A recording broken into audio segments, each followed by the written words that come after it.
Alors, nous allons débuter la dernière table ronde de cette belle matinale des Jeux Olympiques et Paralympiques 2024, dans la lignée en fait, des dispositifs à pérenniser qui a été abordé avec Raphaël Richard et tous les livreurs du village des athlètes, village des médias et des territoires. On va parler à présent en fait, de toutes ces nombreuses innovations qui ont été impulsées par Solideo et déployées en fait, à l'occasion des Jeux Olympiques et Paralympiques. Petit panorama de toutes ces innovations et de leurs conditions de déploiement, mais également en fait, de l'avancée qu'elles vont permettre dans certaines conditions pour la ville au sens large du terme. Donc, pour aborder cette thématique, j'ai le plaisir d'accueillir Maïté Ketterer, directrice économie circulaire de Saint-Gobain en France, Adrien Delacroix, conseiller territorial, délégué à l'habitat, au foncier, à l'urbanisme et à l'aménagement à Plaine Commune, Mathieu Gobi, cofondateur d'Aérophile, Nicolas Perrin, directeur régional Paris d'Enedis, et Didier Sauvage, directeur construction bois de CETEC.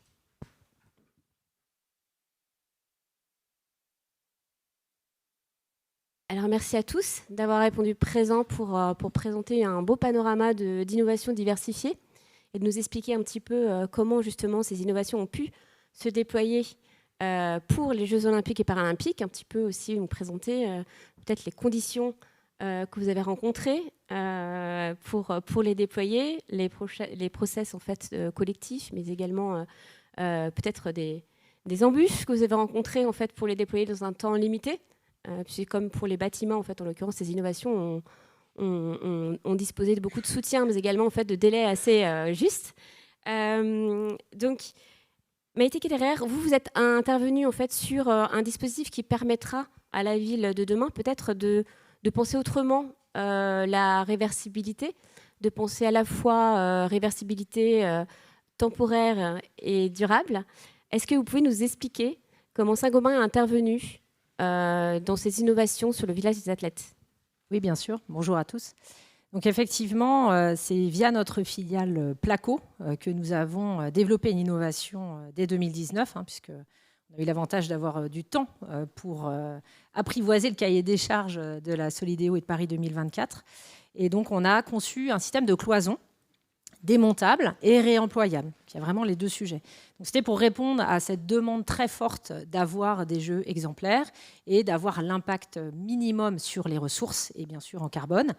Et donc, il a fallu concevoir une plaque qui a toutes les caractéristiques techniques d'une cloison normale, c'est-à-dire qu'on a un sujet de caractéristiques acoustiques, de caractéristiques mécaniques et évidemment esthétique, parce que ça, c'est important. On a posé ces cloisons dans le village des athlètes, donc on va avoir des participants qui vont vivre pendant tous les Jeux dans ces locaux. Et ensuite, l'idée, c'est de démonter ces cloisons et de leur donner une seconde vie. Donc ça veut dire que ces cloisons, elles ne sont pas fixées, elles ne sont pas vissées comme d'habitude. Elles ont été fixées par adhésifs. Donc il a fallu développer ces adhésifs.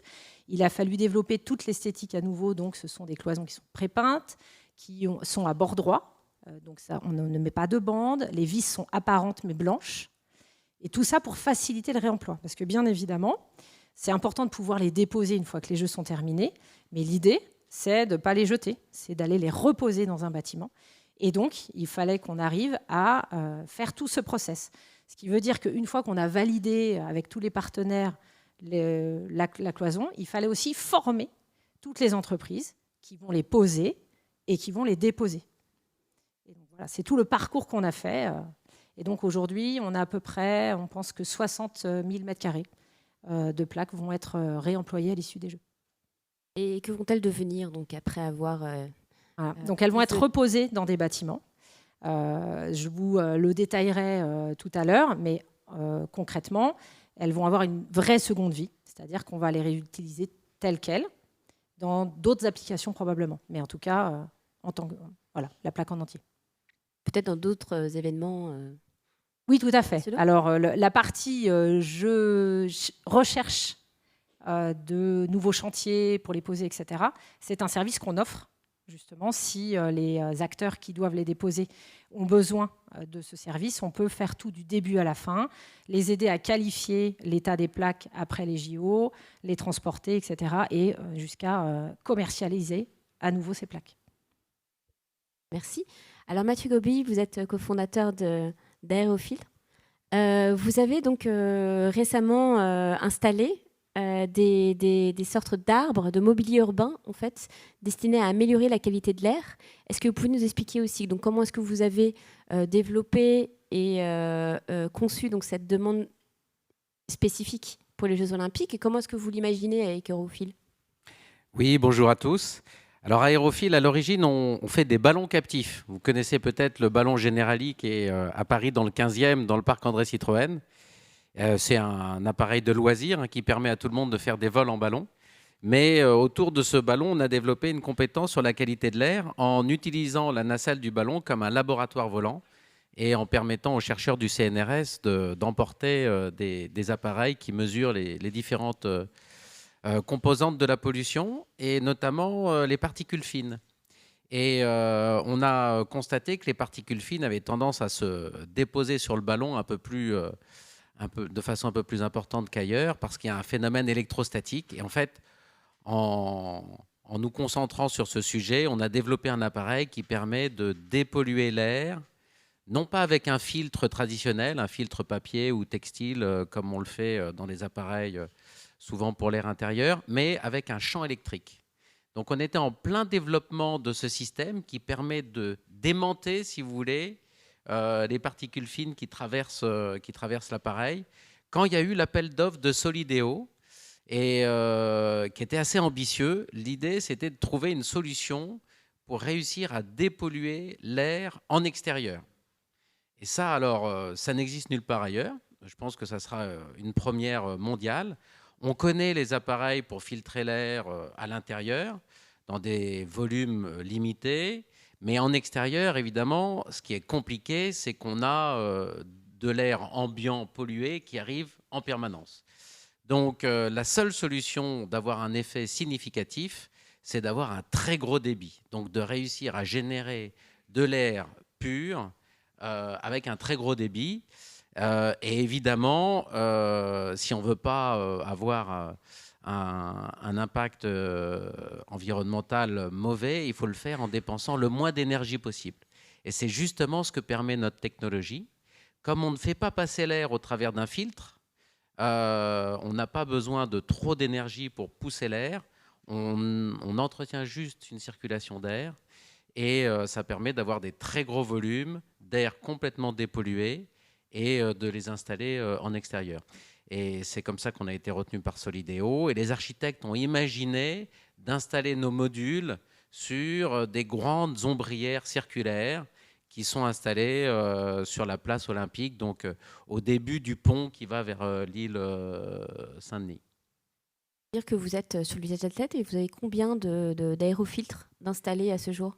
Alors, il y en a 7 qui ont été fabriqués, qui sont installés, qui attendent juste d'être accordés au réseau électrique et pour pouvoir être mis en œuvre.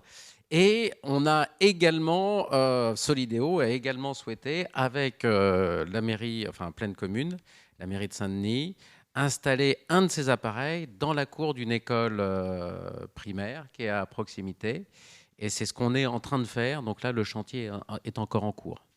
Il y a une innovation qui va être pérennisée et se développer en fait grâce au jeu. Exactement. L'idée là, c'était d'offrir une dépollution de l'air pour les athlètes au moment des Jeux, mais aussi et surtout de rester de façon pérenne comme un îlot d'air pur au service des habitants de ce futur quartier.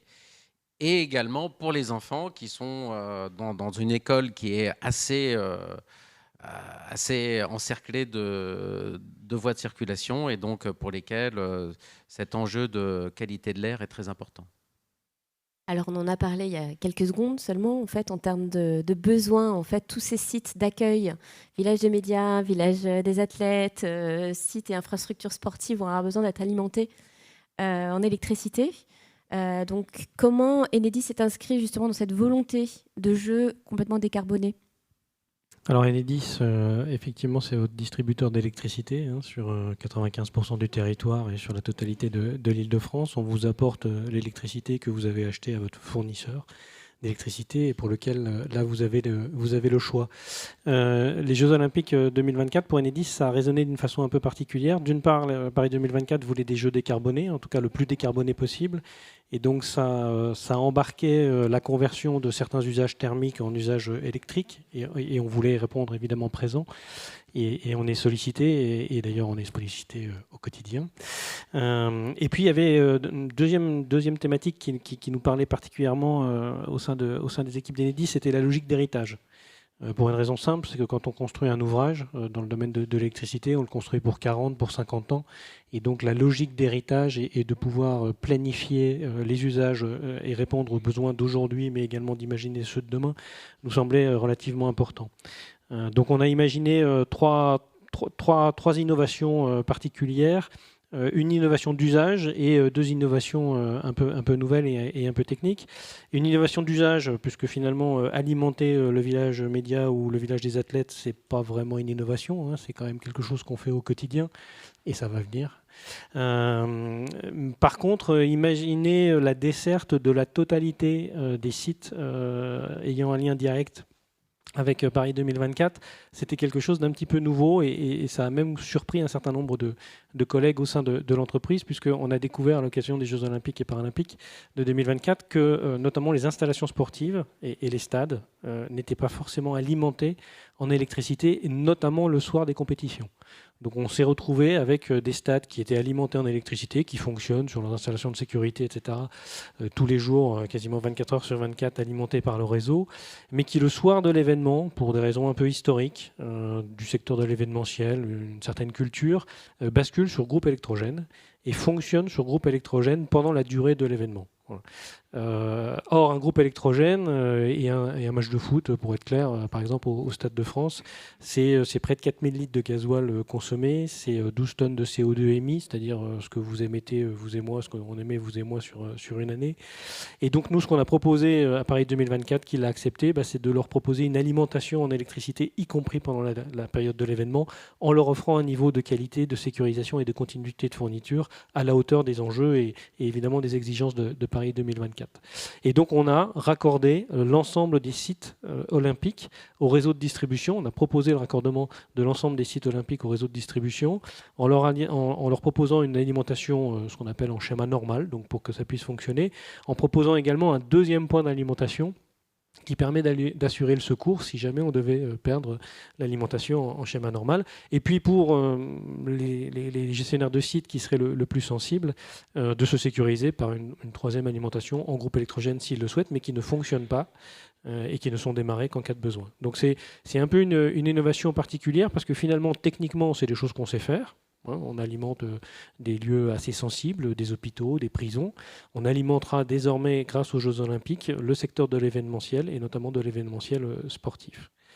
On a voulu associer deux innovations techniques qui sont en lien avec ces Jeux Olympiques et Paralympiques 2024 également. C'est l'alimentation des zones de célébration. Les fan zones, ça parle peut-être un petit peu plus à tout le monde, mais on doit dire zone de célébration si j'ai bien compris la commande de mes communicants. Là, même principe en fait. Habituellement, quand on a ces fan zones, on a une petite source d'énergie qui est apportée et très rituellement, c'est souvent un petit groupe électrogène qui est mis en place et qui permet d'alimenter. On a développé ce qu'on appelle une borne événementielle qu'on a logé. Alors on a commencé à en installer et à en raccorder plusieurs sur le Champ de Mars, sur le Trocadéro, sur la place de la Concorde, qui est une espèce de grosse multiprise de la taille d'un frigo d'appartement, qu'on a réussi à invisibiliser totalement quand on ne s'en sert pas. Donc elle est enfouie dans le sous-sol. On ne la voit pas. Elle ne gêne pas l'espace public. Et puis le jour de la manifestation, on vient manœuvrer cette borne événementielle et puis on permet à l'organisateur de la manifestation de se raccorder directement au réseau de distribution et de ne pas mettre en œuvre un groupe électrogène. Alors bien évidemment, on a identifié la localisation précise de ces bornes événementielles avec la mairie de Paris, puisque c'est elle qui a plutôt la maîtrise de du bon emplacement de cette bonne aire événementielle.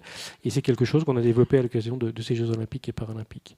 Et puis troisième innovation sur laquelle on accompagne Paris 2024 et leur prestataire GL Event, quand vraiment on n'a pas de solution, soit par le réseau, soit par ces bornes événementielles, et qu'il n'y a pas de raison technico-financière, d'équilibre technico-financier à alimenter un site particulier par du réseau, on a accompagné le développement de groupes électrogènes qu'on appelle zéro émission, des groupes électrogènes à faible émission locale, qui sont des solutions lithium-ion, en tout cas celles qu'on va mettre en œuvre sur le golfe de Versailles, pour pouvoir répondre à des besoins d'alimentation sur des sites qui seraient trop éloignés du réseau pour qu'on puisse les alimenter par le réseau. Ponctuel. Absolument. Merci. Alors, CETEC, chez CETEC, Didier Sauvage, vous étiez également dans cette logique d'héritage dès le départ, puisque le cahier des charges de la Solidéo pour le déploiement du VLG de la tête demandait, il me semble, à ce que ces innovations déployées soient réplicables, duplicables. Comment est-ce que vous avez fait justement donc, pour guider toutes ces innovations au sein du village, que je crois qu'il y en a plusieurs? Oui, bonjour. Donc CETEC, c'est un bureau d'études de construction généraliste, et c'est vrai que là on était lauréat pour le lot E.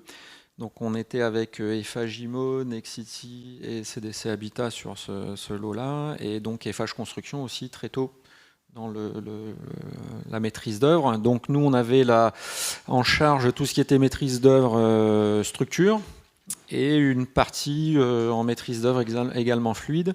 Et c'est vrai que, comme vous disiez, les exigences étaient portées à la fois sur les émissions de CO2, un seuil d'émissions de CO2 à respecter par mètre carré de plancher, mais également, vous l'avez répété plusieurs fois, la contrainte du temps.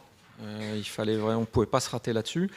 Et enfin, le fait que ce soit duplicable, réplicable, et puis avec la phase héritage. Donc, tout ça, ça nous a obligés à travailler en bonne intelligence. Il y avait quand même 7 équipes d'architectes et 3 promoteurs, on va dire, avec qui il a fallu qu'on détermine dès le début un système constructif qui réponde à toutes ces exigences. Donc, on a dû travailler sur du béton dit bas carbone, parce que du béton, il en faut toujours, notamment pour les infrastructures. Et puis, il y avait certaines parties, notamment les noyaux, les circulations verticales. Et ensuite, dans le cahier des charges, c'est très vite imposé aussi le bois comme matériau de construction, en tout cas en structure. Puisque le bois, je le répète, permet de stocker du carbone dès lors qu'on remplace les arbres qu'on prélève pour construire. Et je dirais qu'il y a un autre gros avantage au bois, c'est qu'il permet de construire très vite, puisque tout est préfabriqué, et donc cette contrainte de délai, c'est grâce au bois aussi, à la construction bois, construction hors site, qu'on a pu aussi respecter cette contrainte de délai. Donc nous, les études de maîtrise d'œuvre, il a fallu qu'on les fasse quand même en 9 mois, ce qui était assez record pour 19 bâtiments, plus de 50 000 m² de surface plancher. Et ce que je trouve assez remarquable, c'est qu'on a très vite réussi avec ces 7 équipes d'architectes à déterminer un même système constructif qui a pu s'appliquer à plusieurs bâtiments, on va dire. On a aussi étudié, donc la première innovation dont je vais peut-être parler, c'est l'utilisation du béton dit bas carbone, qui à ce moment-là était vraiment tout nouveau et on ne savait pas trop comment l'utiliser, c'était tout nouveau, donc il a fallu qu'on travaille sur cet aspect-là. Et puis ensuite, c'était bien sûr toute la partie bois, puisqu'il fallait du bois français au maximum et qu'il soit visible, avec la contrainte incendie, puisque les services de sécurité ont demandé à prouver que le bois qui était laissé visible ne serait pas un risque supplémentaire. En tout cas, il fallait montrer qu'on maîtrise. Donc on a dû faire des essais au feu pour montrer que le bois visible qui a été choisi, la part de bois visible n'augmentait pas le risque.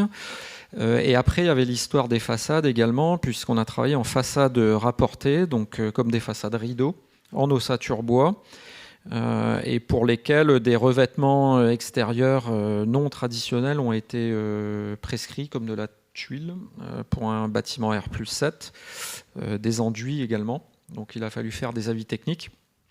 Voilà, donc ce sont des innovations plutôt de type incrémental, non pas révolutionnaire, puisqu'on n'aurait pas eu le temps sinon de tout gérer. Mais donc au bout de 9 mois, on a rendu le travail de maîtrise d'œuvre, ce qui a permis aux entreprises de répondre. Et puis derrière, le résultat, c'est on livre en temps et en heure et on est bien content. Et ces tests permettront donc ensuite à d'autres d'appliquer ce concept.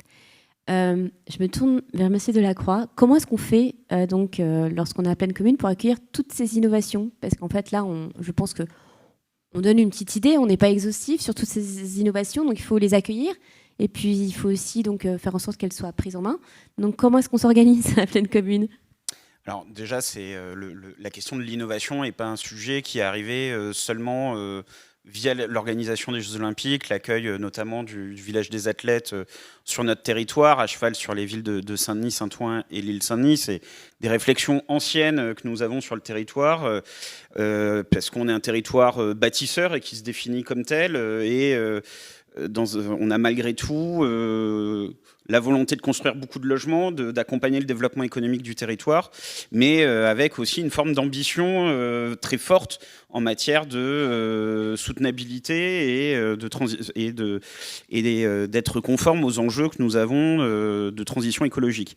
Donc la question de l'impact carbone de la construction en général et des politiques d'aménagement, c'est une réflexion ancienne que nous avons intégrée dans une charte du métabolisme urbain qui promeut depuis de nombreuses années la question du réemploi dans la construction, que ce soit dans les espaces extérieurs ou dans la construction de bâtiments, et avec des normes qu'on augmente au fur et à mesure, et puis qui rejoignent aussi nos enjeux qu'on a intégrés dans notre convention qualité construction neuve, qui est notre cahier des charges de la construction de logements, pour que ce soit des logements habitables, mais aussi durables et soutenables.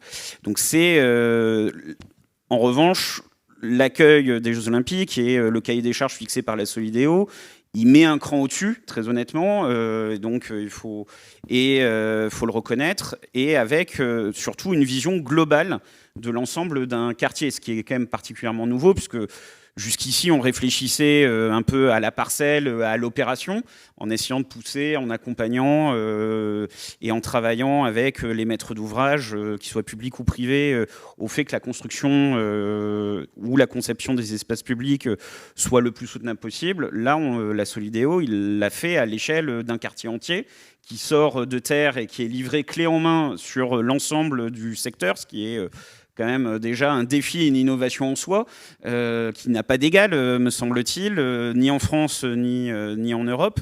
Et donc, ça a été un travail très partenarial avec notamment la Solideo, les différents maîtres d'ouvrage qui, pour en tout cas fixer le niveau de contrainte et d'ambition, prendre en compte aussi ces ambitions dans le choix qui était parfois fait en matière de façade, de mobilier urbain, d'équipement public, parce que entre ce que souhaiterait un maire, par exemple, ou un élu sur quel type de façade, l'impact carbone n'était pas forcément le même, et donc à chaque fois on a aussi arbitré.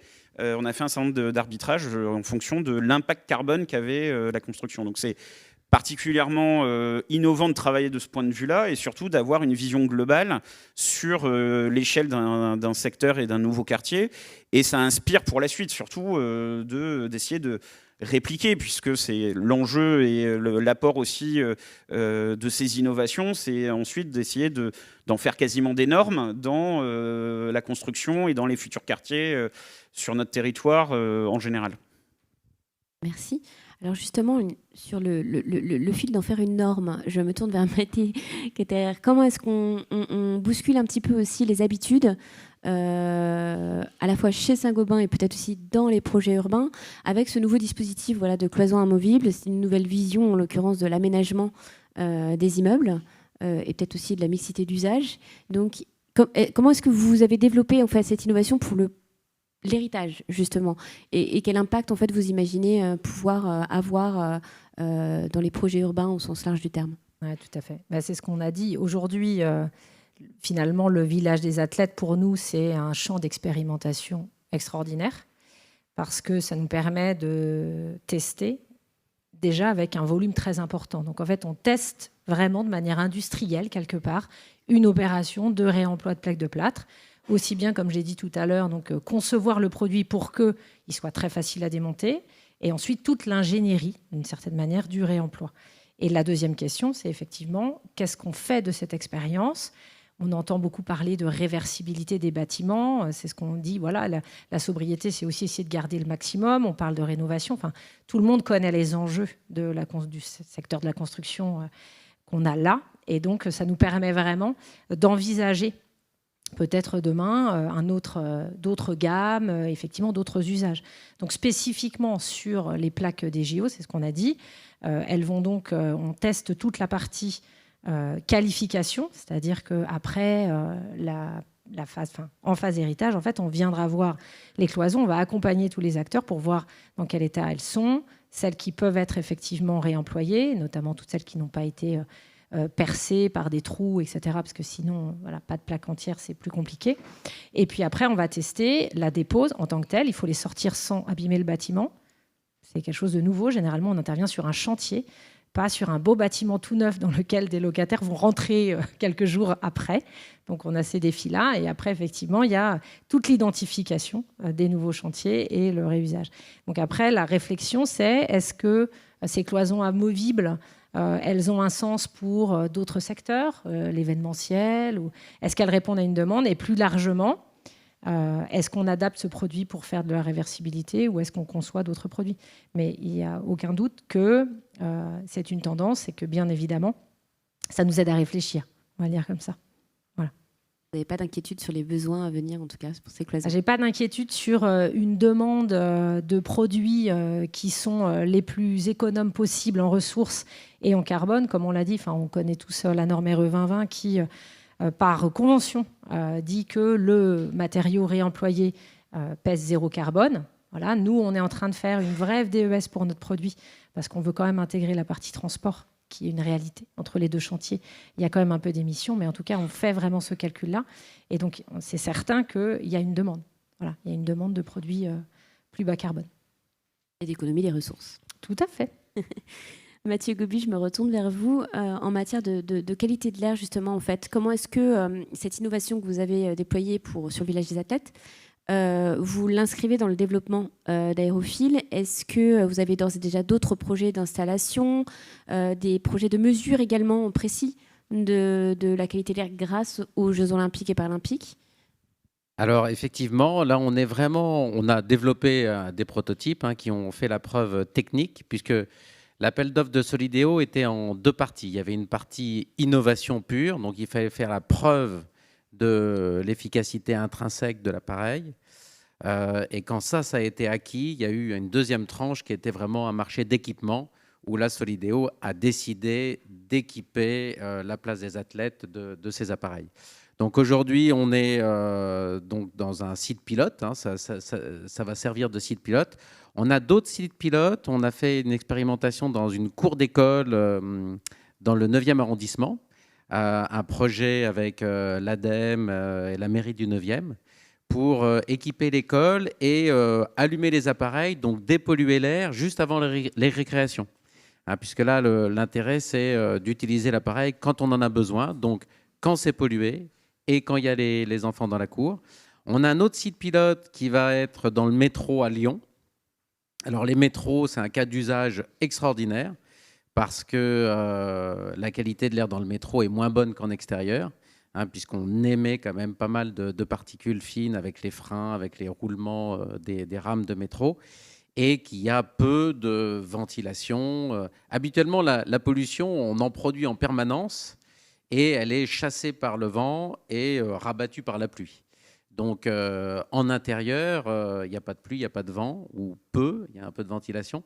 Et dans les sous-sols, c'est également le cas. C'est pour ça qu'en intérieur et dans les sous-sols, la qualité de l'air est moindre. Or, comme en plus, il y a peu de ventilation, c'est facile d'avoir un effet donc, de nettoyer des grands volumes. Donc, on est en train de se développer sur des sites pilotes qui sont des écoles, des parkings, des métros, bientôt des immeubles de bureaux, puisqu'en fait, on peut coupler assez facilement notre appareil avec des systèmes de traitement d'air pour en fait mieux filtrer l'air en consommant moins d'énergie, ce qui est recherché par tout le monde actuellement. Déployer des partenariats avec Air Paris ou d'autres acteurs de la sorte? Alors en fait, on a souvent c'est pas vraiment un partenaire parce qu'il faut qu'il reste indépendant, mais on associe un bureau de contrôle indépendant qui vient justement faire des mesures objectives de l'efficacité in situ du dispositif qu'on met en œuvre. L'appareil fonctionne et en fonction de l'environnement, il faut déterminer combien on va mettre d'appareils, dans quelle configuration, pour être le plus efficace possible. Merci. Alors, Nicolas Perrin, en fait, vous aviez d'ores et déjà un petit peu chiffré combien, en fait, en économie d'émissions, on pouvait faire en supprimant des groupes électrogènes. Mais j'imagine que Enedis, de toute façon, a déployé donc ces 3 axes d'innovation que vous présentiez tout à l'heure dans une logique à plus long terme sur l'alimentation des villes. Comment ça s'inscrit en termes de décarbonation? Est-ce que vous avez déjà en fait une idée des mesures d'économie qui vont être réalisées, d'économie d'émissions grâce aux 3 axes déployés sur les jeux? Alors oui et non. Je ne vous donnerai pas forcément de chiffres précis. Le premier enjeu, c'est pour nous d'accompagner la décarbonation d'un certain nombre d'acteurs, donc qui ne contribuent pas directement à la décarbonation du bilan d'Enedis, voire même dans certaines situations, c'est un peu paradoxal, qui vont venir charger notre bilan en émissions carbone. Puisqu'on va être appelé à réaliser des travaux qu'on ne réalisait pas hier, mais qui vont, au global de la stratégie nationale bas carbone, contribuer à la décarbonation de la société.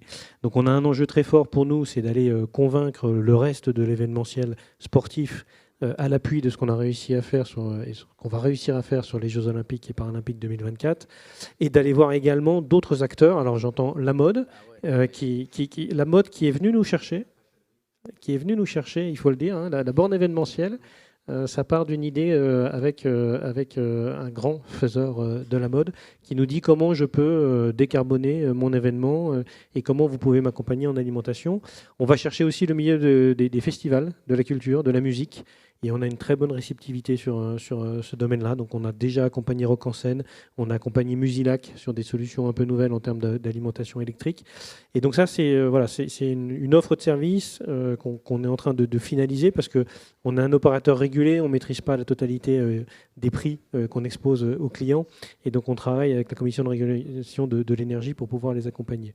On accompagne également le développement de ces bornes événementielles. On a une 60aine de projets là, qui sont dans le pipe. Et une fois qu'on aura bien finalisé là aussi l'exposition des coûts et la capacité pour les collectivités locales de pouvoir les acquérir, le cas échéant avec des cofinancements ADEME, on accompagnera cette décarbonation de la ville et du secteur de l'événementiel, en tout cas de l'événement. Et puis on va travailler aussi, parce que ça nous semble important de travailler sur nos émissions carbone propres, Enedis. Alors sur les émissions carbone qu'on maîtrise le plus, sans rentrer dans le détail, mais sur le scope 1 notamment. Et donc nous, notre scope 1, il est essentiellement généré par les émissions carbone à l'occasion des déplacements. Et donc on va continuer l'électrification de notre flotte de véhicules. L'ambition, c'est de réduire notre scope 1 de 30% d'ici 2025 et de 50% d'ici 2030. Donc on a une ambition, évidemment, de contribuer à la neutralité carbone d'ici 2050, mais on a la conviction que les petits pas sont plus explicites, se mesurent mieux, se challenge mieux également. Et donc on va travailler sur la décarbonation de notre scope 1. Et puis puisqu'on est dans le domaine un peu des travaux, de l'immobilier, nous on a un gros poste d'émission sur le scope 3 qui sont les différents travaux qu'on réalise notamment en souterrain pour pouvoir alimenter toutes les solutions que je vous ai exposées. Et donc là, nous, on est en recherche très forte, pour faire le lien également avec l'innovation, de solutions nouvelles pour des chantiers bas carbone, alors nécessairement avec des engins électrifiés, mais aussi des solutions béton bas carbone, j'en ai entendu, mais aussi des solutions de réemploi des terres sur site, puisque aujourd'hui, un chantier lambda, on extrait des terres, on fait des norias de camions pour pouvoir aller chercher des terres qui ont été recyclées en déchetterie, et puis on ramène des terres recyclées sur site. On a la conviction qu'en changeant un certain nombre de pratiques, d'exigence des gestionnaires de voirie, on arrivera à réutiliser tout ou partie des terres sur place et à diminuer les émissions carbone de nos chantiers. C'est un point sur lequel on reviendra rapidement dans les ateliers qui suivront pour pouvoir vous quantifier ces ambitions, notamment sur le périmètre francilien. Très intéressant. Et donc, c'était dans cette logique justement de duplicabilité, c'est votre ADN de toute façon, puisque vous accompagnez les différents projets avec l'idée d'accélérer la transition des villes. Comment est-ce que vous pouvez mesurer d'ores et déjà donc les innovations ce qu'elles ont permis en fait en termes d'économie carbone sur le village? Et est-ce que vous avez d'ores et déjà des projets sur lesquels vous dupliquez ces innovations qui sont dans le pipe au cours des prochaines années à Paris ou ailleurs d'ailleurs? Oui, donc ces solutions, comme on a travaillé dessus, qu'elles ont été mises en œuvre, etc., on les connaît bien et on sait qu'elles fonctionnent, donc on est en mesure de les proposer aujourd'hui dans les concours notamment dans lesquels on participe, ou même en phase exé, parce qu'on fait aussi des études d'exé pour les entreprises, et donc on est encouragé par notre direction à proposer toutes les variantes qui pourront améliorer l'impact carbone des projets. Après, il faut que ça réponde aux contraintes des maîtres d'ouvrage, etc. Mais donc c'est des solutions aujourd'hui qu'on essaye de proposer systématiquement parce qu'on sait qu'elles fonctionnent et qu'elles sont, vertueuses. Voilà, d'un point de vue structurel, d'un point de vue environnemental, etc. Après, comment on mesure? En fait, c'est en interne. Alors le curseur n'est pas évident à positionner puisque, en fonction des projets qu'on a, on peut très bien avoir tout d'un coup, comme le village des athlètes, beaucoup de bois tout d'un coup, et puis, mais il n'y a pas un village des athlètes tous les ans. Donc, on ne va pas parler de... Est-ce qu'il y a un petit changement de mentalité justement sur les façades bois, le bois en général? Je pense qu'il y a cette vague de fond, elle est là.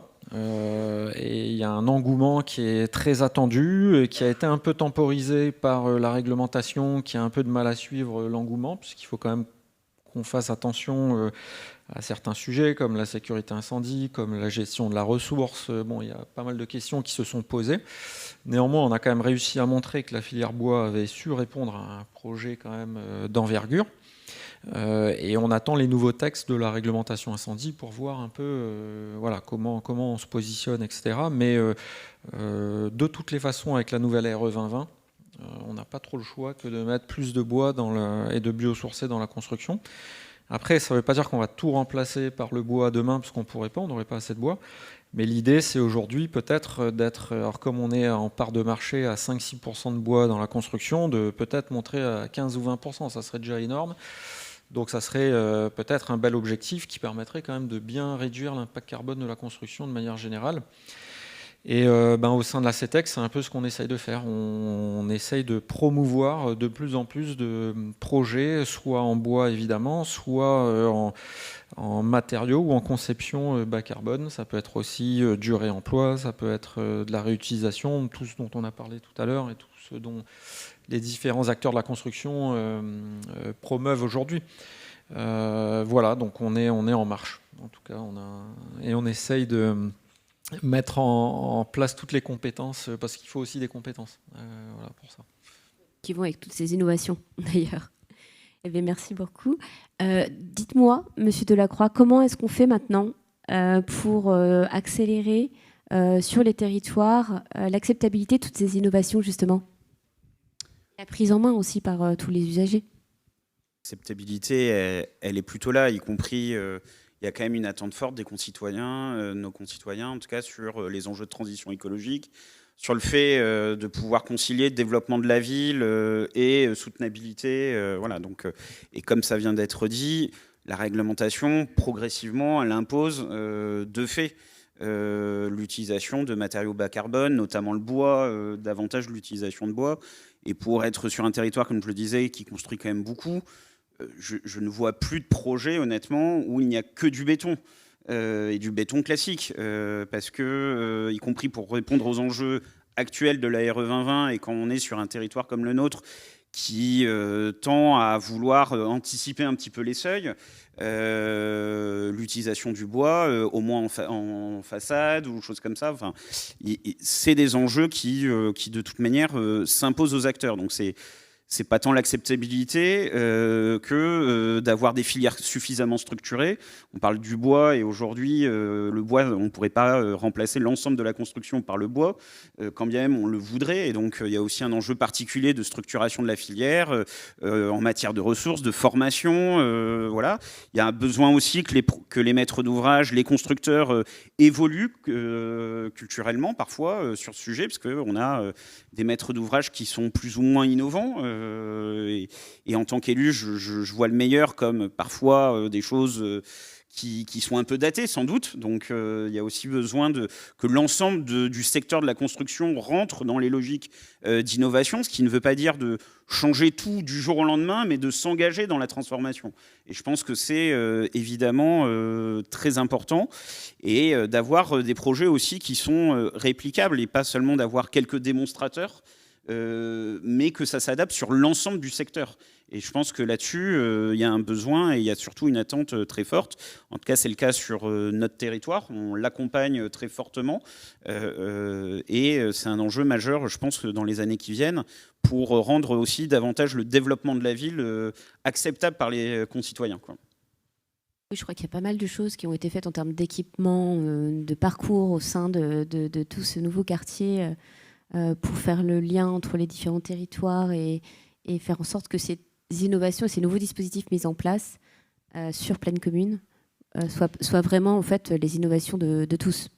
Tout à fait, c'est ce que je disais, l'enjeu, il est dans notre manière de construire la ville et de sortir, de changer d'échelle aussi, de pas seulement d'être sur le projet de construction ou sur une ZAC où on aurait des enjeux plutôt vertueux, mais de se fixer cette ambition sur l'ensemble de nos opérations, et puis de pouvoir les répliquer aussi à l'échelle nationale dans l'ensemble des opérations. Et pas seulement se dire que l'innovation, elle est forcément très coûteuse et compliquée dans la durée, mais aussi parfois penser ce qu'on appelle parfois la low-tech, mais de se dire qu'il y a des choses, ça relève parfois même de l'évidence et pas forcément d'une très grande innovation, mais parfois juste de changements un peu culturels.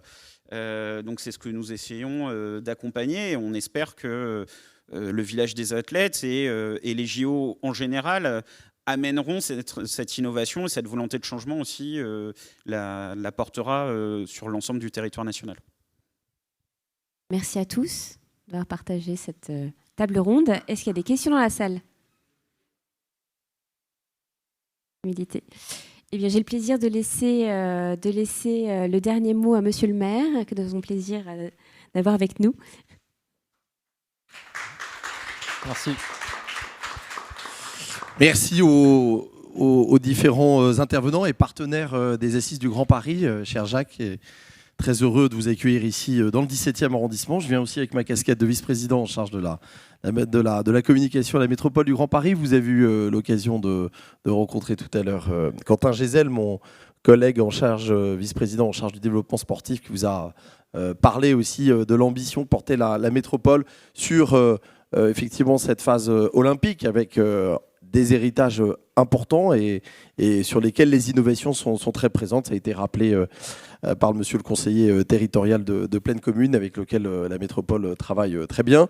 Vous dire que, par exemple, sur les piscines, je voudrais juste pas être trop long parce que je crois que les débats ont été riches, mais par exemple, il y a eu un plan piscine qui a été financé par la métropole du Grand Paris pour permettre à la fois des entraînements, parce qu'on a besoin de centres d'entraînement pendant les Jeux Olympiques, et ces sites, ces piscines vont servir par la suite aux habitants très concrètement, aux jeunes notamment.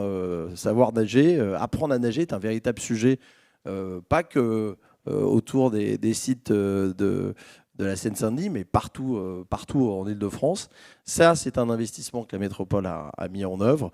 Et sur les innovations, on en a beaucoup parlé, c'est quelque chose qui est très important. On a développé un programme qui s'appelle Innover dans la ville, que je pilote auprès des maires, pour les aider à soit expérimenter, soit déployer à l'échelle des innovations qui vont changer la vie de leurs habitants.